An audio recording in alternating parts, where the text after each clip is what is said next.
कुछ इसमें जो बेलमेंट में इंपॉर्टेंट चीजें हैं ना, अब वो मैं बताता हूँ। मेजर चीजें हमारी हो गई हैं, बट जो कुछ मेजर इंपॉर्टेंट और है वो मैं बताता हूँ।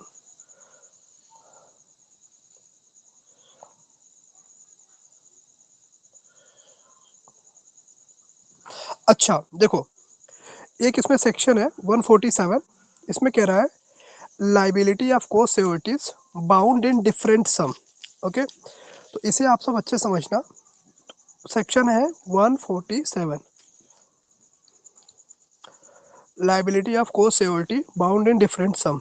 Is it clear? Heading is clear to everyone?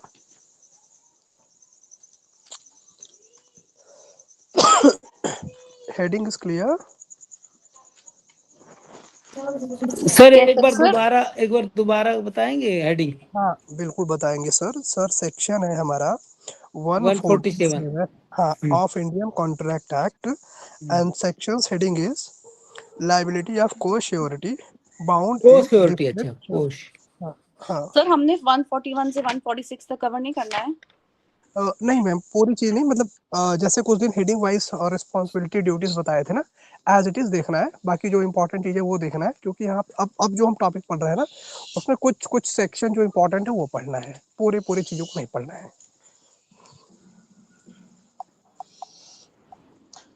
तो इससे कंटिन्यू करते हैं। यहाँ पे कह रहा है को surety who are bound in different sum are liable to pay equally as far as limit of their respective obligation permit. Okay देखो 147 थोड़ा लेंदी है एंड टेक्निकल भी है, और बहुत अच्छा सेक्शन है ना। तो आप सब सियोरिटी क्या होता है ये आपने देख लिया है, ठीक। अब एक जैसे एग्जांपल लेते हैं कि आपने एक कार लिया था और उस कार के लिए गारंटी चाहिए था, इसलिए आप दो सियोरिटी को पकड़ के लाए थे, ठीक। और 1 लाख उसने कैश दे दिया था, बट 4 लाख रुपए के लिए दो सियोरिटी मिल करके गारंटी दिए। ओके, तो जब 4 लाख अमाउंट के लिए जब दो सियोरिटी मिल करके गारंटी दिए, तो उस सिचुएशन में दोनों सियोरिटी इक्वल लाइबल है। Is it clear to everyone? Yes sir. Second situation जो यहाँ पे कह रहा है वो ये है कि मान लेते हैं कि दोनों सियोरिटी ने, जैसे दो सियोरिटी है, 4 लाख की गारंटी देना है, तो ए सियोरिटी ने कहा कि मैं 3 लाख का गारंटी दूंगा, बी सियोरिटी ने कहा कि नहीं मैं 1 लाख का ही गारंटी दूंगा। तो मान लेते हैं कि जो प्रिंसिपल डेटर है उसने, मतलब जो प्रिंसिपल अमाउंट है उसको नहीं पे कर पाया, तो क्रेडिटर सियोरिटी से पैसा लेगा। तो दोनों सियोरिटी अपने कैपेसिटी के अकॉर्डिंग वो पेमेंट रिटर्न करेंगे, ना कि इक्वली। यहाँ पे आप समझे सिचुएशन या फिर से बताओ? समझ गए। ऑब्वियस है मैम, ऑब्वियस है सर। वो उसमें उन्होंने जितना जितना दिया है पोर्शन उतना उतना देंगे, एग्रीमेंट में जो बिल्कुल लिखा होगा। बिल्कुल बिल्कुल सही, कि अगर इक्वल वाला है तब तो इक्वल पे करेंगे, अगर इक्वल नहीं है, वो डिफरेंट डिफरेंट चीज़ों के लिए कंसेंट दिए हैं, लाइक डिफरेंट डिफरेंट कॉस्ट के लिए या सिक्योरिटी के लिए कंसेंट दिए हैं, तो उतने के लिए वो लाइबल होंगे।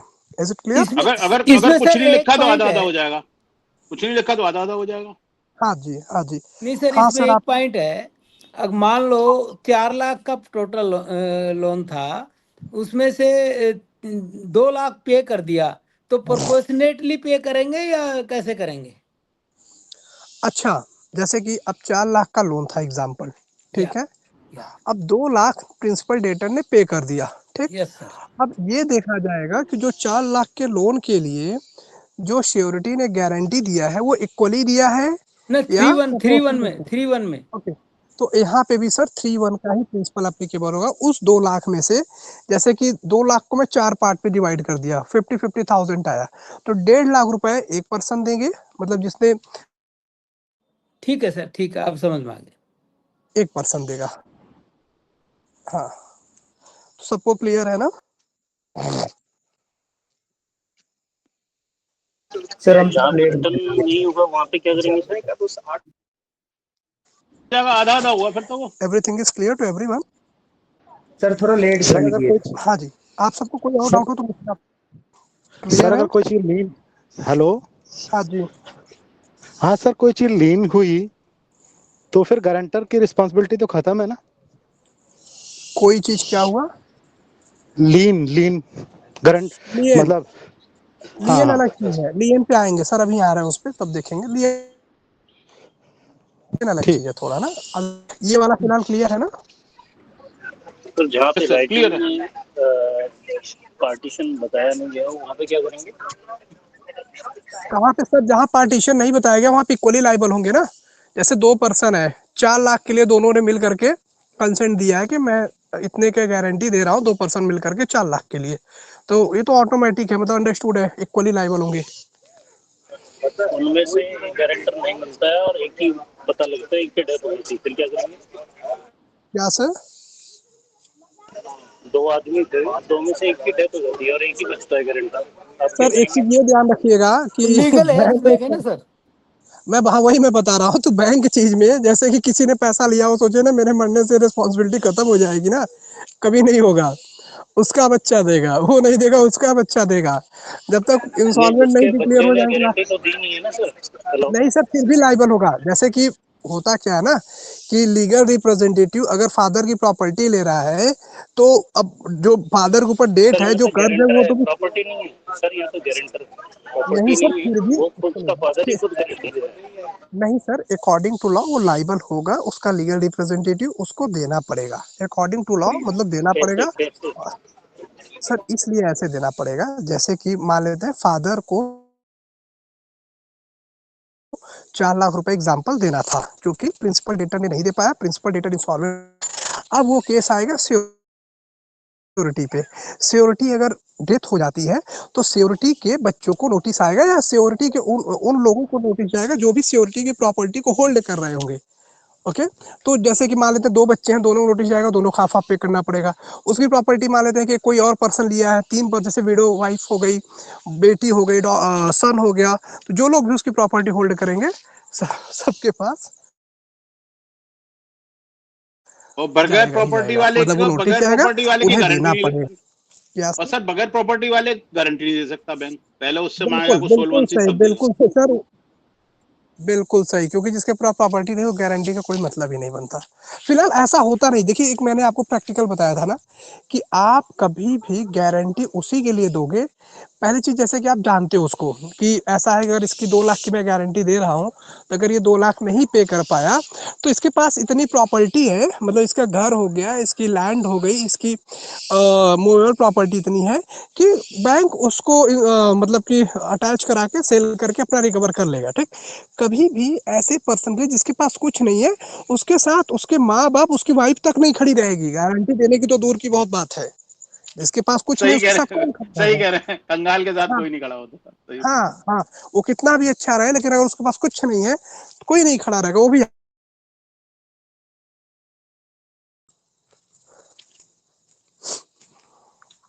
ओके, चलो आगे बढ़ते हैं। इसके बाद सर जहाँ पे डेथ हो गई है और सपोज उसके पास कोई भी प्रॉपर्टी या कुछ भी प्रॉपर्टी नहीं है, अब 2 बंदों सर में से आपकी ना एक बंदे आवाज के से पीछे ना, आप, मतलब और भी मैं सर ये कह मेट्रो रहे में थे आपकी। मैं मेट्रो में इसलिए बार बार मूव करना पड़ रहा है। कोई नहीं, कोई बात नहीं सर, आपने अच्छा किया। और आपके पीछे ना थोड़ी डिस्टरबेंस हो रही, मतलब मे बी कुछ और टीवी या कुछ ऐसा चल रहा होगा, इसलिए ना बहुत अच्छी क्लियर वॉइस भी आपकी नहीं आ पा रही थी। चलो आगे बढ़ते हैं। देखो, ये जो सेक्शन बताने जा रहे हैं बहुत इंपॉर्टेंट है, ये क्वेश्चन आता भी है। वो ये है कि बेलर, ये 163 है। अच्छा, कुछ चीजें अच्छा इसमें बताते चलते हैं, बेलमेंट वाले में भी कुछ जो इंपॉर्टेंट मेरे को लग रहा है। Care to be taken by bailee, ये तो बहुत इजी है, आई थिंक आपको क्लियर भी होगा। और 50 भी हमने देख लिया था, bailor duty to disclose fault in the goods bailed. Am I audible? Yes sir. हाँ, देखो मैं आप सबको ना, जैसे ये 1 लाइनर सेक्शन है, तो बस सेक्शन पढ़ के आपको समझाता जा रहा हूँ। तो सेक्शन 150 में कह रहा है कि बेलर जब भी किसी बेली को कोई गुड्स देगा, तो उसमें जो भी डिफॉल्ट है उसको डिस्क्लोज करेगा। ये मैंने उस दिन बताया भी था। नेक्स्ट है 151 में, care to be taken by the bailee. Bailee मतलब जिसको डिलीवर किया गया, तो उसकी रिस्पॉन्सिबिलिटी होती है कि अगर किसी का सामान लाया है तो उसका ध्यान रखे।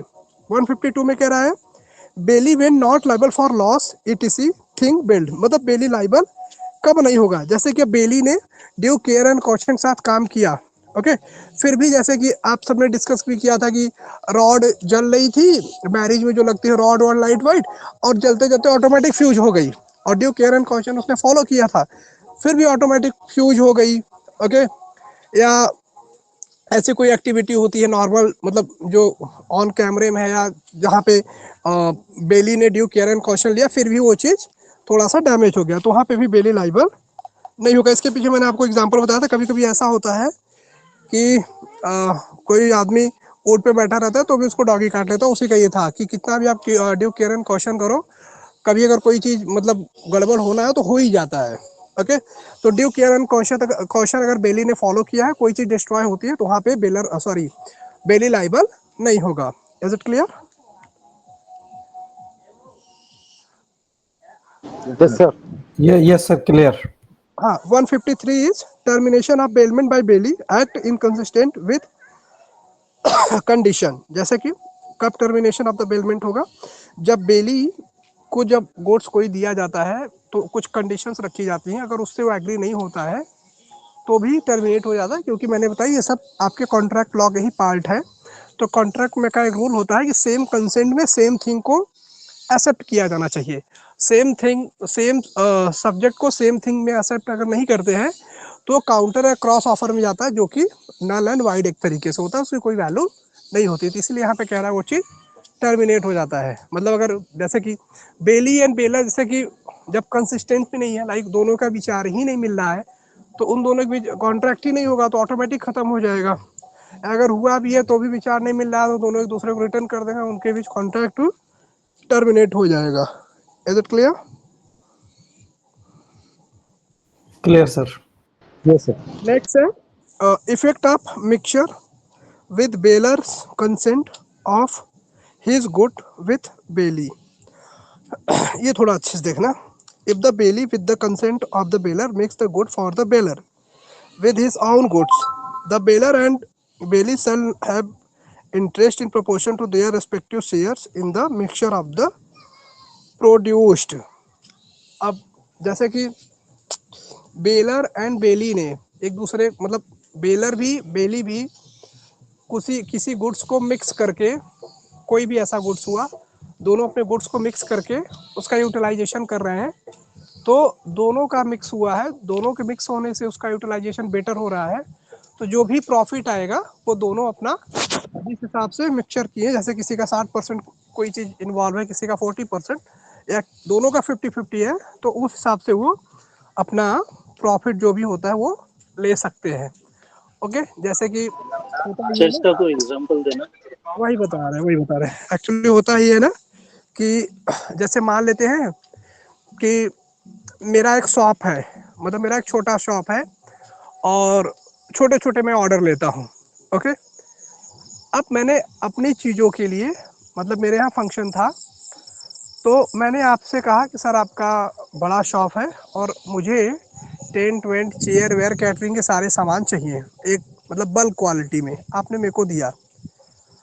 अब मैं, मतलब मान लेते हैं मैं विलेज में रह रहा था, विलेज में एक शादी और थी या कोई फंक्शन और था, तो अब मुझे वहाँ से भी ऑर्डर मिल गया, ठीक। तो हमने उससे बोला टेलर से कि ऐसा है कि एक ऑर्डर मिला है 23 जैन को, तो अपना भी मैं प्रोडक्ट तुम्हारे में कुछ रख देता हूँ, मतलब जो मेरे पास कैटरिंग के सामान है, जो मेरे चेयर्स हैं वो मैं रख देता हूँ। जैसे मान ले तुम्हारा 80% होगा एग्जाम्पल, मेरा 30% हो गया, 20% हो गया, तो जो भी प्रॉफिट आएगा तो 80 आप रखना, 20 मैं रख लूँगा। ऐसा मतलब एक ऐसे भी कह सकते हो कि बड़ा बेलर किसी छोटे बेलर के साथ ऐसा मिल करके बिजनेस को कंटिन्यू करता है, मिक्सचर करता है, तो वहाँ पे जो भी प्रॉफिट आएगा इक्वली रख लेंगे। ये तो मैंने इसलिए इजी एग्जांपल दिया कि क्लियर हो जाए, और भी छोटे छोटे जैसे एग्जांपल हो सकते इसमें हैं। सर एक चीज है, बता रहे हैं, वही कह रहे एक बड़ा से शॉपकीपर एक छोटा है, उसके पास ज्यादा सामान उसके और- पास कम है, तो वो तो ठीक है, रेशियो में वो प्रॉफिट बांट लेंगे, तो दोनों और भी बता रहे हैं।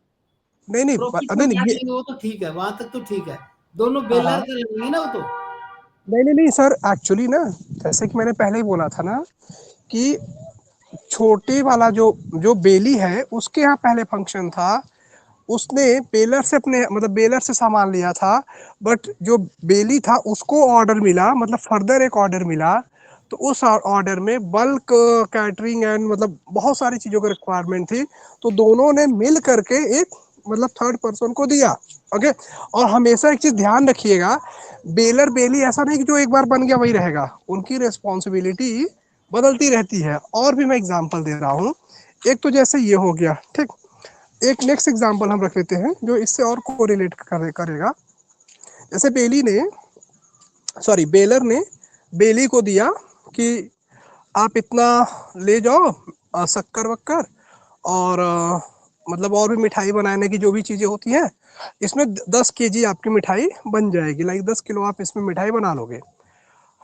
अब बेलर को रिक्वायरमेंट हो गया, मतलब 10 ही केजी का लाया और बेलर ने उसे 10 ही केजी का दिया था, बट बेली को 12 केजी या 15 केजी का रिक्वायरमेंट हुआ, ठीक। तो बेलर ने अपने घर से अपने घर की चीज़ों को दिया, जो भी मिठाई के लिए रिक्वायरमेंट होती है बनाने के लिए। तो अब बन गया 12 केजी मिठाई तो बन गया, तो बेली ने अपना सामान उसमें मिक्स किया ना, तो जो मिक्स किया है वो उसका इंटरेस्ट उसको नहीं देगा, मतलब वो इंटरेस्ट वो खुद रख लेगा। जैसे कि उसके पास से 10 केजी का मटेरियल लाया है तो 10 ही केजी का देगा, 2 केजी का नहीं देगा, 2 केजी का वो खुद रख लेगा। आप समझ गए ना?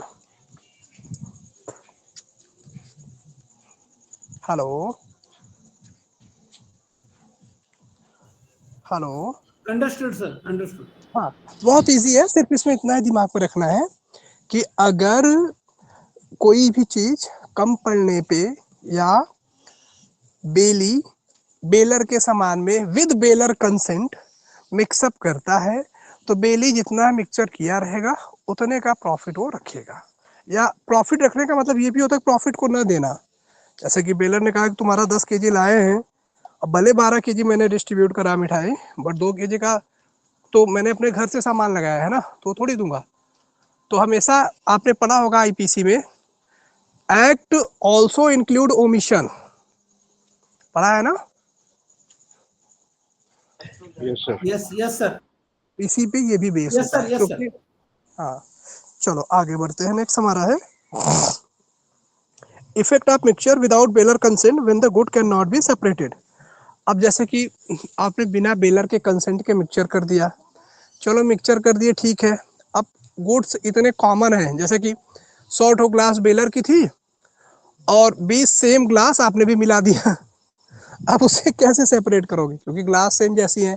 या आपने देखा होगा मैरिज वैरिज में रेड चेयर बड़ी यूज होती हैं, 100 चेयर बेलर की थी और भी आपको चेयर रिक्वायरमेंट हुई, 20 चेयर आपने अपने घर का सेम कलर का था, रेड कलर का, आपने वो भी उसमें मिक्सचर कर दिया, वो भी without baler consent, and separate करना उसका पॉसिबल नहीं है। तो यहाँ पे बताओ पहले रिस्पॉन्सिबिलिटी किसकी आएगी? बेली की। बेली की आएगी। हाँ बिल्कुल सही, बेली की आएगी, and bailee will be liable for the compensate to the bailor for bailor's loss. Clear? Is it clear? Yes sir. Yes yes sir.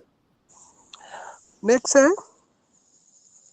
Repayment by bailor of necessary expenses. तो यहाँ पे कह रहा है whereby the condition of the payment mic off कर लीजिए आप, mic off कर लीजिए और माइक ऑफ कर लीजिए। हाँ, तो यहाँ पे कह रहा है whereby the condition of the bailment the good ought to be kept or to be carried or to have work done upon them by bailee for the bailer, and the bailee is to receive no remuneration. The bailer shall repay the bailee the necessary expenses incurred by him for the purpose of the bailment. अभी आप समझिए क्या कह रहा है। देखो आप सबने पूरा चीज पढ़ लिया है, अब आप में से कोई भी कोशिश करे मेरे को ये बताने का, और अगर आप सब नहीं वहां तक पहुंच पाओगे दिन मैं बताऊंगा।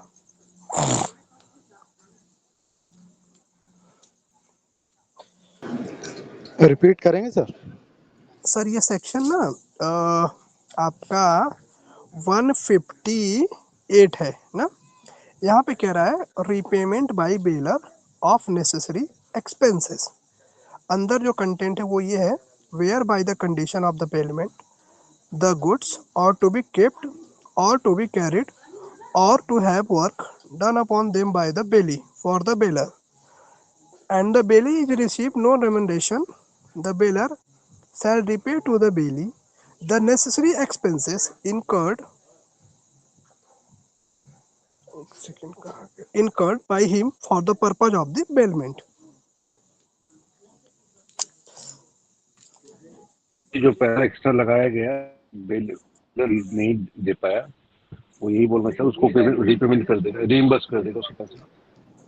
और कोई सर फिक्सिंग और ट्रांसपोर्टेशन जो है वो बेलर की रिस्पॉन्सिबिलिटी रहेगी और उसमें बेली कोई रिस्पॉन्सिबल नहीं होगा, अदर देन जो भी एक्सपेंसेस हो गए वो बेली देगा। एग्जाम्पल बताइए। वो तो चलिए हेडिंग में लिखा ही है, वो तो आपने बता दिया कि अदर जो एक्सपेंसेस होगा वो बेली देगा, वो तो लिखा है। Give me an example bye anyone. Sir किसी ने कुछ चीज रेंट पे ली, कमी हो गई तो 2 लीटर मैंने तेल, हाँ ये सही है, बिल्कुल सही सर आपने एग्जाम्पल बताया। हाँ बिल्कुल सही आपने बताया। जैसे कि मैंने जनरेटर लिया, ठीक है, अब जनरेटर में उसने मान लेते 10 kg ऑयल दिया था, बट 5 kg की और रिक्वायरमेंट हुई, तो जनरेटर का तो उसने फुल पैसा लिया और उसने बोला था रात भर जनरेटर चलेगा, जो तेल आएगा मैं दूंगा, ओके। और 4 बजे अर्ली मॉर्निंग में ही वो ड्यू टू लाकनेस ऑफ द ऑयल वो बंद हो गया। तो 6 बजे तक चलाना था मॉर्निंग में, तो 6 बजे तक मतलब चलाने के लिए उसने अपना 10 kg ऑयल लगाया, तो 10 kg का एक्सपेंसेस बिल लेगा ना। एकदम शॉर्ट और सबसे इजी एग्जांपल है ये। क्लियर है?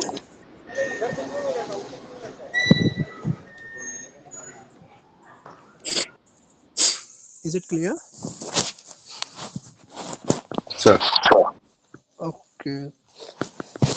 लेकिन उससे भी बड़ी बात ये है कि आप सब मतलब इस उम्र में पढ़ रहे हैं, मतलब आज की जो यूथ है जिसे पढ़नी चाहिए वो सर बहुत ही मतलब बिगड़ चुकी है, नहीं पढ़ रहे हैं।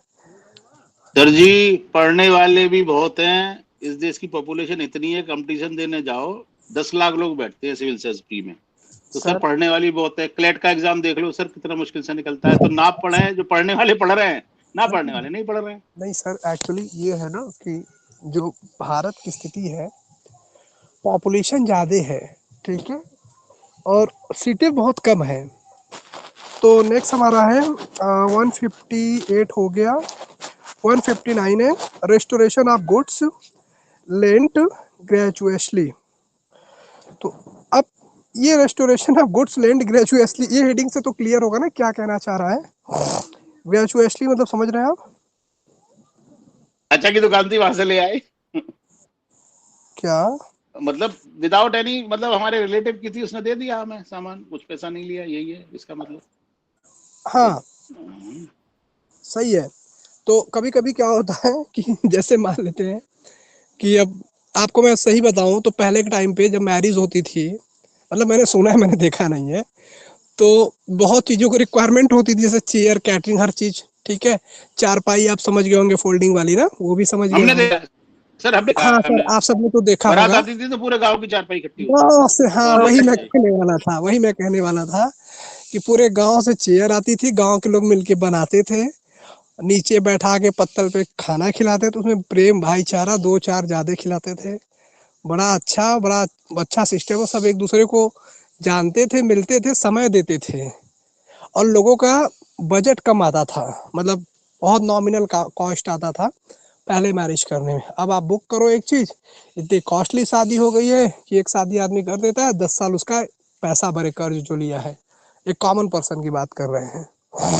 तो वही है कि अगर आपने शादी के लिए मतलब फोल्डिंग हायर न करके एक टेंट वाले से गांव से सारी चारपाई उठा लाए, चेयर आपने सारे गांव के उठा लाए, नहीं मतलब मार्केट से ले करके, मतलब एक बेलर हायर न करके गांव वालों से ले लिए, तो वो आपको रिटर्न देना पड़ेगा, वो जब भी आ गया है मांगने तो आपको देना पड़ेगा।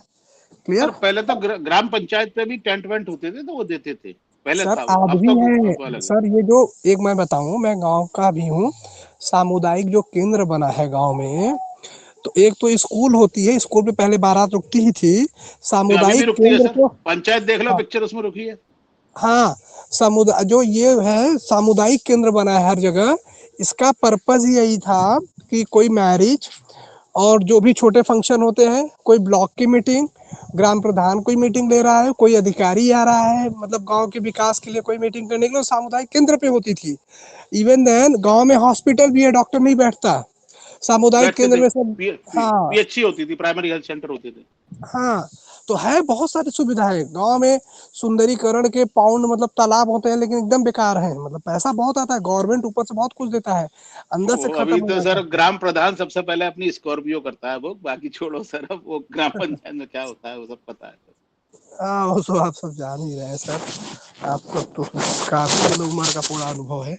नेक्स्ट है हमारा 160 return of goods bailed on expiration of time or accomplished purpose. तो ये तो बहुत क्लियर है कि आपने जिस पर्पज के लिए, जैसे मैरिज के लिए हायर किया था, मैरिज कंप्लीट हुई, आप रिटर्न करो, या मतलब जितने टाइम के लिए आप 2 दिन 3 दिन, वो 2-3 दिन कंप्लीट हुआ, आप रिटर्न कर दो। आई थिंक ये क्लियर होगा, इसमें कोई डाउट नहीं है ना? हेलो?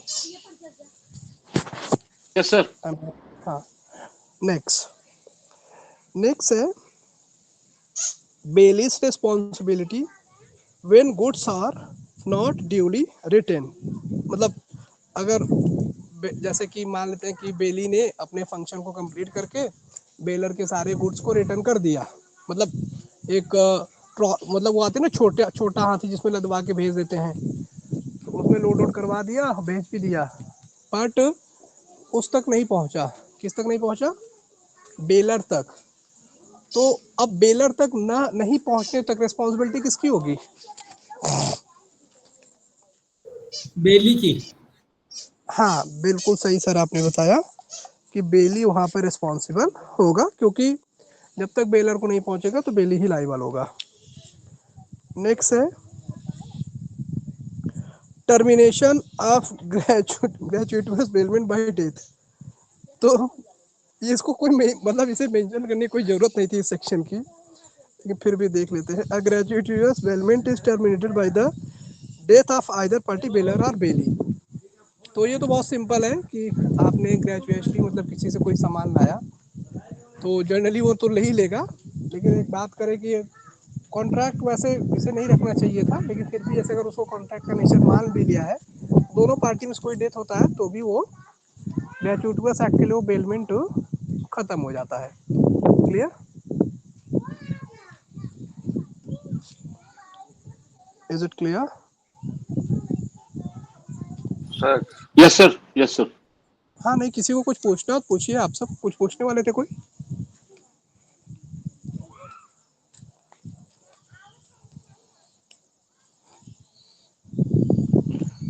ओके, नेक्स्ट है हमारा, अब ये वाला बहुत इंपॉर्टेंट है ना, 163। अगर आप सब हाई जुडिशरी सर्विस की एग्जाम देंगे या कोई कम्पिटिटिव एग्जाम देंगे तो 163 बेलमेंट का 148 एंड 163 यही दो ही चीज पूछता है। ठीक, तो 163 क्या कह रहा है, पहले इसमें मैं एक क्वेश्चन फॉर्म में पूछता हूँ, आप सब आंसर बताना। ठीक, जैसे मान लेते हैं कि आप पहले जैसे चलता था ना, अब तो ऐसा नहीं चलता, लेकिन पहले ऐसा होता था। वाई सबको आ रही पहले अच्छे से? Sir yes sir. जैसे मान लेते हैं कि आप अपने एक रिलेटिव के यहाँ गए और उनके यहाँ 5 ठो गाय थी। आपने कहा अरे यार हमारे यहाँ दूध नहीं हो रहा है, पहले जैसे होता था, मतलब ये आज से 20 साल पहले की मैं स्टोरी बता रहा हूँ, उस फॉर्म में जा करके। तो आप सब ऐसे ही मतलब इमेजिन करना। आपने रिलेटिव से बोला कि मेरे घर दूध नहीं हो रहा है, अपनी ये गाय मेरे को दे दो और मैं इसे दे दूंगा कुछ दिन बाद, जब मतलब हमारे गाय का बच्चा होगा तो मैं इसको दे दूंगा। तो उसने दे दिया, कैश ठीक है ले जाओ, और आप उसको ले आए और 2 साल अपने घर रखे रहे। 1 साल तो आपने अच्छे से दूध उसका खाया पिया, और 1 साल वाले पीरियड में उस गाय को एक बच्चा हो गया, उसी वाले गाय को जो आप रिलेटिव से ले आए थे। अब दूसरे साल बच्चा हो गया तो 1 साल जो पीरियड दूसरे साल वाला बचा है उसमें गाय का बच्चा खा पी के बड़ा हो गया, आपको उससे लगाव भी हो गया, क्योंकि जो भी आपके साथ 1 साल रहेगा अटैचमेंट हो ही जाता है। अब जिस रिलेटिव से आपने गाय लाया था शॉर्ट टर्म के लिए, वो आपके यहाँ आया और कहा कि मेरे को गाय ले जानी है अपनी, तो आप बताओ कि अब वो आदमी सिर्फ गाय ले जाने के लिए रिस्पॉन्सिबल है, मतलब वो सिर्फ और सिर्फ गाय लेने के लिए उसके पास राइट है, गाय का बच्चा भी लेने के लिए राइट है उसके पास? बच्चे का भी है सर। और कोई पढ़ के नहीं बताइएगा। तो एक्चुअल में तो बच्चे का तो नहीं होना चाहिए, क्योंकि बच्चा तो था ही नहीं वैसे एग्रीमेंट में। नहीं, एग्रीमेंट कुछ नहीं हुआ है, पहले ओरल चीजें चलती तो उसी को मान लिया जाता था, क्योंकि पहले लोग ओरल कहते थे ना। ओरल तो वाली बात है ना, ओरल में कोई ऐसी बात नहीं हुई थी ना। हाँ, ऐसी बात तो नहीं हुई थी बच्चा होगा। बच्चा तो माँ के साथ ही जाएगा सर। ओके सर इसमें ये है कि ये इंडियन कॉन्टेक्ट एक्ट 1872 का है, 100 से ज्यादा साल हो गए, तब के कॉन्टेक्स्ट में बिल्कुल सही लिखा है। आज के कॉन्टेक्स्ट में जो अगर लॉ को देखें, जैसे बीएनएस बना लिया है इन्होंने, आर्बिट्रेशन का भी चेंज किया है, तो बछड़ा तो वहीं रहना चाहिए, गाय चली जानी चाहिए, लेकिन 72 के हिसाब से 1872 के हिसाब से बछड़ा भी जाना चाहिए। हाँ बिल्कुल सही आपने सर बताया, बिल्कुल एक्यूरेट आंसर बताया कि प्रेजेंट में तो ऐसा नहीं होगा, नहीं वो कहेगा कि तुम्हारे बछड़े को मैंने 1 साल खिलाया, निकालो उसका पैसा निकालो ठीक, लेकिन पहले ऐसा नहीं होता था, तो उसने गाय का बच्चा भी दिया, क्योंकि वो फाइनली उसी माँ से ही जुड़ी हुई है ना, इसलिए। तो ये भी सेक्शन आप ध्यान रखना, है बड़ा पूछा जाता है, क्योंकि कंफ्यूजन क्रिएट करता है क्वेश्चन थोड़ा। सेक्शन नंबर क्या है सर? सर ये सेक्शन आप लेकिन लिखना 163। सर आज भी शायद मेरे ख्याल से बच्चे को माँ से जुदा नहीं करना चाहिए। नहीं, आज भी सर, एक बार ऐसे क्या हुआ कि हमारे गांव की ऐसे भी थोड़े दिन पहले स्टोरी है, भैंस एक थी, वो दूसरे घर चली गई, अब मतलब उसे नहीं पता था किसकी है, तो उसने बांधा खिलाया पिलाया, उसका बच्चा हो गया। अब जिस आदमी का था वो भैंस, उसके यहाँ घूमते घूमते ऐसे चला गया, और उसने अपनी भैंस को पहचान लिया, वो कह रही तो मेरी भैंस है, तुमने चुरा लिया। कह रहा चुराया नहीं है, और चुराए होते तो इतना आदमी रखते कि उसको बेच दिए होते। सही बात है, जो चुराए को बेच देगा कि 2 साल रखे ही रहेगा। ये आई थी, मुझे नहीं पता था किसका है, इसलिए मैंने बांध लिया इसको। अब उसका बच्चा हो गया, कहा मेरा दो, सब चीज, मतलब भैंस भी उसका बच्चा भी, क्योंकि उससे रिलेटेड है बच्चा। तो उसने कहा कि बच्चा तो पहले कह रहा तो नहीं देंगे, लेकिन बाद में कहा नहीं बच्चा दो। तो उसने कहा ठीक है बच्चा देंगे, तो 2 साल जो मैंने इसको खिलाया पिलाया तुम्हारी भैंस को, और तुम्हारे बच्चे को जो खिलाया उसका पूरा कॉस्ट निकालो। उसने पूरा कॉस्ट लिया, फिर दोनों को छोड़ा। ये प्रेजेंट सिचुएशन का मैं प्रैक्टिकल केस बता रहा हूँ। सर डाइवोर्स में भी बच्चे की कस्टडी माँ को दी जाती है। हाँ बिल्कुल सही है, और ऐसा एब्सोल्यूट नहीं है, जैसे कि बहुत सारी चीजें देखी जाती है। जैसे 5 साल आप पढ़ोगे तो बच्चे का उम्र जैसे 5 साल नहीं है ना, लाइक लेस देन 5 है, तब तो मदर को एब्सोल्युटली दिया जाएगा। ठीक, फीमेल है, फीमेल 18 साल तक है, ओके, तो 18 साल तक तो फीमेल को मतलब उसकी रिस्पॉन्सिबिलिटी मतलब मदर को एब्सोल्युटली तरीके से दी जाती है।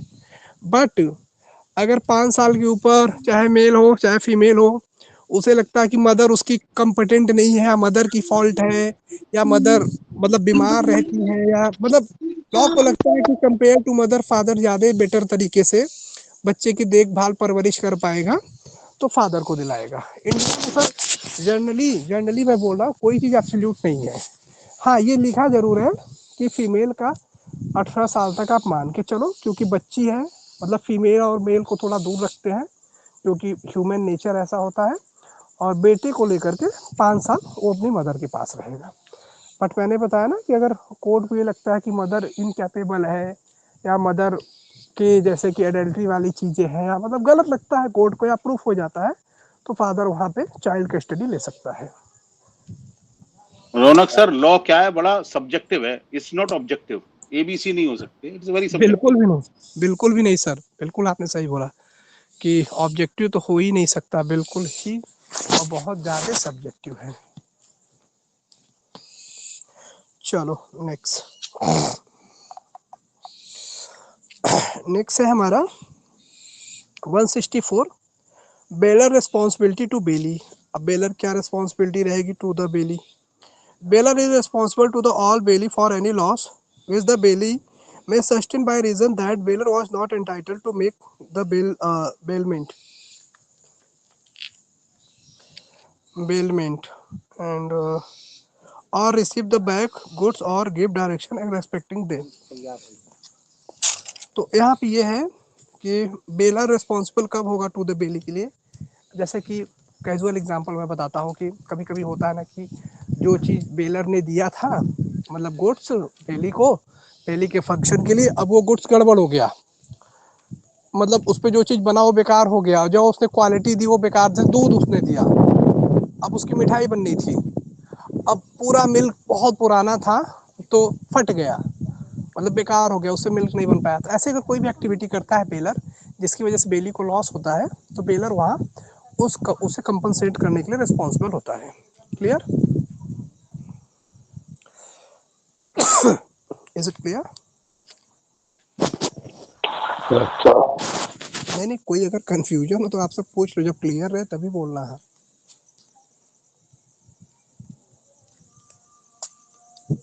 हेलो, क्लियर है सर। मटेरियल में डिफेक्ट होगा तो बेलर रिस्पॉन्स। हाँ, नेक्स्ट है bailment by several joint owners. If several joint owners of the goods bail them the bailee deliver them back. मतलब वही है ना कि जैसे कि ये आज के टाइम पे बहुत प्रैक्टिकल है कि आप एक फंक्शन, एक बड़े लेवल का फंक्शन ऑर्गेनाइज कर रहे हो तो 10 चीज़ें 10 जगह से लाते हो। ओके, तो अब 10 चीज़ें 10 जगह से लाए मतलब 10 बेलर हो गए। तो अब जिस बेलर का जो चीज़ लिए हो उस बेलर को वो चीज़ रिटर्न करोगे। ये क्लियर है बिल्कुल ना?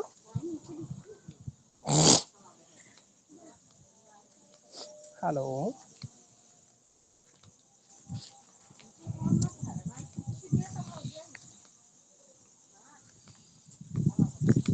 Hello,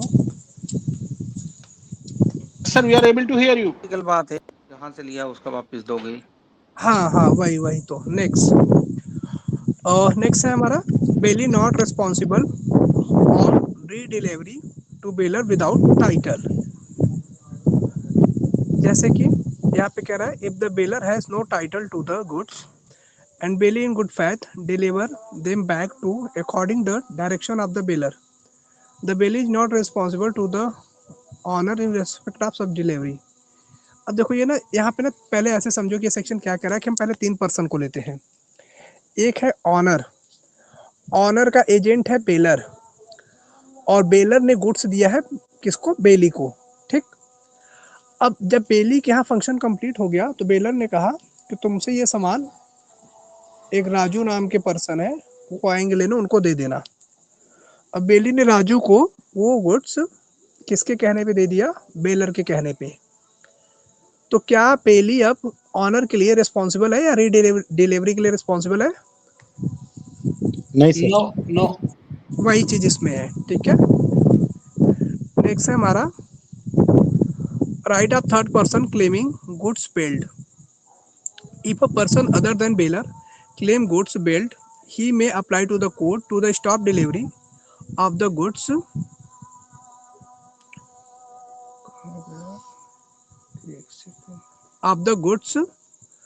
to bailor and decide the title of the goods। Just example आप ये समझो ना कि जैसे कि ज्वाइंट बेलर थे और एक बेलर को लगा कि जो बेली सामान दे रहा है दूसरे वाले बेलर को, वो मेरा सामान दे रहा है, या बेलर को मतलब एक बेलर ऐसा जिसे ये लगता है कि वो गुड्स मेरा है बट किसी थर्ड पर्सन को मिल रहा है और मेरे कहने मेरे पास नहीं आ रहा है, तो उससे लड़ाई झगड़ा न करके उसे कोर्ट पे जाना पड़ेगा और कोर्ट उस चीज़ को लेकर के जो डिसीजन देगा वही डिसीजन फाइनल होगा।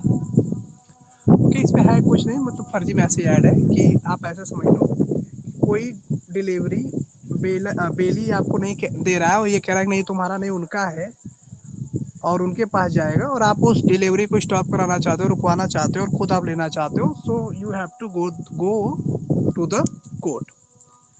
क्लियर? सर एग्जांपल से समझाइए। सर जैसे एग्जांपल मान लेते हैं कि दो ज्वाइंट बेलर है, ठीक, या हम मान लेते हैं कि जो बेलर है वो दो भाई हैं। तो जब उन्होंने गुड्स दिया आपको तो वो दोनों साथ में बिजनेस कर रहे थे लेकिन बाद में क्या हुआ कि भाइयों में लड़ाई भी होती है, दोनों ने बंटवारा कर लिया। अब बेलर को वो चीज़ रिटर्न करना था, सॉरी बेली को वो चीज़ बेलर को रिटर्न करना था। अब जो बेलर पहले एक था वो दो हो गए, दो भाई हो गए, मतलब जो सेम बिजनेस था वो दो पार्ट में डिवाइड हो गया। अब बेली फर्स्ट वाले बेलर को दे रहा है सामान, तो सेकंड वाला बेली कह रहा है कि नहीं उसको नहीं, मेरे को दो, ये मेरा चीज़ है, या बेलर उस पर क्लेम कर रहा है। तो बेलर को कोर्ट ये कहता है, ये लॉ ये कहता है कि आप खुद लड़ाई झगड़ा ऐसे न करके आप कोर्ट में जाओ, कोर्ट के थ्रू उस जो डिलीवरी जो फर्स्ट वाले बेलर को रहे उसको रुकवाओ, और कोर्ट फाइनली डिसाइड करेगा कि हाँ ये गुड्स फर्स्ट वाले बेलर के पास जाना चाहिए, सेकंड वाले बेलर मतलब सेकंड वाले के पास। क्लियर? नहीं सर, ये एग्जाम्पल जो है ना दोबारा दो, क्योंकि ये तो बाद में डिस्प्यूट हुआ। थोड़ा सा है ना रिफाइंड अलग से करो सर इसको, तो इसमें क्या है कि आप कह रहे बाद में डिस्प्यूट हुआ तो ये तो कोर्ट में जाएगा ही जाएगा। तो आपको जो है इस तरह के करते हैं सर, 10 चेयर थी वो मिक्स हो गई और उसको दूसरे बेलर को पता था कि ये चेयर मेरी है और वो उसको दे रहा था, तब वो कोर्ट डिस्प्यूट हो गया। वही सर, ये ना जैसे मैंने एक एग्जांपल दिया ना, एग्जांपल सिचुएशन कुछ भी हो सकता है। जैसे हमेशा ना देखेंगे आप ना किसी एक्ट में लॉ लिखा रहता है, ठीक, बट मतलब एग्जांपल तो कुछ भी हो सकता है। कभी कभी जैसे चेयर का आपने बताया बिल्कुल सही है, चेयर के अलावा जैसे मैंने पहले बोला ना कि ज्वाइंट बेलर है, जैसे 2-3 लोगों ने अपना गुड्स दिया, उसमें कंफ्यूजन हो गया और बेलर वाली गलत, बात ठीक है सर, कंफ्यूजन ठीक है, वही चीज ना कि मल्टीपल एग्जांपल हो सकते हैं, कुछ भी एग्जांपल हो सकते हैं। जैसे यही ना कि कंफ्यूजन हो गया बेली को और इधर का उधर देने लगा, तो कोर्ट ये कहता है आप लड़ाई झगड़ा नहीं करो, सॉरी कॉन्ट्रैक्ट एक्ट ये कहता है आप लड़ाई झगड़ा नहीं करो, आप कोर्ट के पास जाओ। लेकिन अब कहाँ पॉसिबल है कोई कोर्ट के पास जाएगा कुर्सी के लिए। नेक्स्ट है राइट ऑफ, हाँ क्या हुआ सर? इसमें बेली तो रिस्पॉन्सिबल नहीं होगा, अगर उसने डिलीवर कर दिया किसी भी पार्टी को तो वो आपस में ही सेटल करेंगे, बेली का तो कोई रिस्पॉन्सिबिलिटी नहीं होगी आफ्टर डिलीवरी। नहीं सर, आफ्टर डिलीवरी कोई रिस्पॉन्सिबिलिटी नहीं होगी, लेकिन जो केस चलेगा ना तीनों के बीच में रहेगा, वो भी पार्टी रहेगा ना उसमें। हाँ पार्टी बिल्कुल रहेगा सर। इसमें तो बोल रहा है जो a person who is not a baler, वो बेलर तो है नहीं, उसने तो सप्लाई तो किया ही नहीं है। अगर वो क्लेम करता है तो इफ ही क्लेम, तो उसने तो सप्लाई किया नहीं है, तो नेचुरली कोर्ट में जाएगा। नहीं पास वो तो बेलर है नहीं। दोनों अगर person other than the bailor, if a person other than the bailor, that means if that person is not the bailor, other than the bailor. No, if they are partner, then divided in the two part, and If one they are got that partner, business. if they are partner and the partnership exists, then both are bailor. No, if they the partnership. नहीं सुनिए, ऐसे confuse होंगे आप सब, मैं बता रहा हूँ। देखिए होता क्या है ना कि मैंने आपको बताया अभी कि बहुत से टाइम ऐसा होता है कि रिस्पॉन्सिबिलिटी पहले चीज़ चेंज होती रहती है, फिर भी मैं आपको इजी वे में बताता हूँ। जैसे कि मैंने जो पहला एग्जांपल बताया कि 2 ब्रदर हैं, बड़े ब्रदर ही बेलर हैं, वही सारा बिजनेस रन कर रहे थे, लेकिन आप सब जानते हैं कि अगर 2 भाई हैं, चाहे बड़ा भाई ही क्यों ना सारा चीज़ रन करे, लेकिन बंटवारा होगा तो दोनों को इक्वली हिस्सा मिलेगा ना, ये तो सही है ना। तो वहाँ पे at the time of the bailment जो छोटा भाई था वो तो बेलर नहीं था, क्योंकि सारा चीज उसका बड़ा भाई करता था, वही बिजनेस डील करता था। लेकिन जब बंटवारा हुआ तो बंटवारा होने के बाद हाफ पोर्शन दोनों को मिली, या दोनों को आधे प्रॉपर्टी या जो भी बिजनेस में था मिला, तो वहाँ पे जो पर्सन एक बेलर नहीं था तो वो भी बन जाएगा ना। और कभी कभी ऐसा भी होता है सर कि एक पर्सन ने, जैसे कि अब मैंने बताया ना कि एग्जाम्पल बहुत हैं, थोड़ा सा टाइम लगता है, एग्जाम्पल तो बहुत आ जाते हैं। सिचुएशन एक और मैं आपको बताता हूँ, एग्जाम्पल लेते हैं। इसमें यह है कि अब बेलर ने गुड्स दिया था बेली को, और बेली से कहा कि जब तुम्हारा फंक्शन कंप्लीट हो जाए तो ये गुड्स तुम राजू को दे देना, राजू आकर के घर से ले जाएगा, ठीक। अब क्या बेली बेलर है? नहीं है, ठीक है। अब बेली ने राजू को गुड्स दे दिया, ठीक है। अब बेली कौन हो गया है? राजू, क्योंकि राजू के पास गुड्स चला गया। अब राजू गुड्स की डिलीवरी मतलब गुड्स की डिलीवरी करने में कुछ गड़बड़ कर दिया, तो वहां पे भी क्या कहते हैं कि बेली के पास ये जो मतलब जिसने एक तरीके से प्रोडक्ट राजू को दिया है, और राजू से कहा था जब तुम्हारा फंक्शन कंप्लीट हो जाए तो तुम बेलर को दे देना, बट राजू अगर वैसा नहीं फॉलो कर रहा है, रख रहा है उस प्रोडक्ट को, पोजीशन करना चाह रहा है या किसी और पर्सन डिलीवरी करना चाह रहा है, मतलब कोई भी फ्रॉड करना चाह रहा है, तो बेली भी केस कर सकता है। सिचुएशन बहुत रहती हैं, ओके। तो ये सारी चीज़ें हैं। उससे भी बेटर आपका पहला वाला एग्जाम्पल था जहाँ पे कि बंटवारा वाला सीन था कि एक बेलर नहीं था लेकिन बंटवारे में हाफ चीज़ें मिली, तब से वो बेलर बना और वो चीज़ वो क्लेम कर सकता है to the stop the goods. Clear? और इसमें बहुत ज़्यादा मतलब दिमाग लगाने की बात नहीं है, मतलब बहुत इंपॉर्टेंट है, बहुत ऐसा नहीं है, बस नॉर्मल आप सब समझ लोगे बहुत है। इस पर क्वेश्चन आएगा भी नहीं आएगा वो भी क्लियर नहीं है। तो क्लियर है, आगे बढ़े? लिख देंगे सर कुछ ना कुछ। नहीं यही आप लिखना। आपको मैं बताऊं जो कॉपी चेक करेगा ना वो भी इतना नहीं पढ़ा होगा अंदर जा करके, क्योंकि जो सीसीएस में है प्रोफेसर है वो 1990 इसमें सर यही बोल रहे हैं जो आप बोल रहे हो ना सर, जो बंटवारा होगा तो कोर्ट डिसाइड करेगा किसके हिस्से में कौन है, और जो हाँ डिलीवरी किया गया गुड्स है वो कोर्ट डिसाइड करेगा कि ये किस बंदे का ये चीज है तो इसका हक है, ये उठा के लेके जाएगा। बिल्कुल सही है, तो बिल्कुल सही है। टाइटल किसका है, तो who is the owner of that, वो जो it will be decided by the court ना। जहाँ पे कोई ऐसा डिलीवरी गलत हो रहा है या कोई भी कंफ्यूजन है, तो जो भी पार्टी मतलब पार्टी को कोर्ट कहता है कि आप कोर्ट में, सॉरी पार्टी को ये लॉ कहता है कोर्ट में जाओ, कोर्ट डिसाइड करेगा। किसी भी रॉन्ग डिलीवरी के लिए या कोई भी ऐसा क्वेश्चन रेज होता है कि दैट पर्सन इज बेलर और नॉट, तो ऐसा कुछ भी होता है तो ये लॉ कहता है आप कोर्ट पे जाओ, कोर्ट डिसाइड करेगा ना बेलमेंट की चीजों को। क्लियर?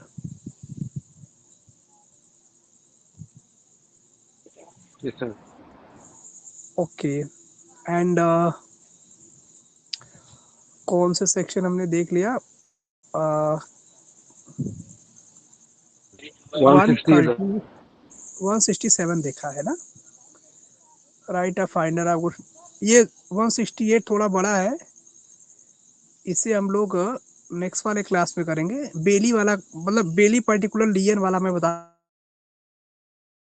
मतलब जाना है कहीं पे, तो इसे अभी मैं जस्ट कंप्लीट करके फिर क्लास को मतलब कंप्लीट करेंगे, मतलब एंड करेंगे, एंड नेक्स्ट वाले से हम स्टार्ट करेंगे फिर। तो अब लियन क्या होता है जो इसमें है वो मैं बता देता हूँ, जैसे एग्जांपल मैं बता दूंगा तो और अच्छे से क्लियर होगा। यहाँ पे कह रहा है A delivery a rough diamond to B a jeweller to be cut and polished, which according turn B is entitled to retain the stone till he paid for the service he has rendered.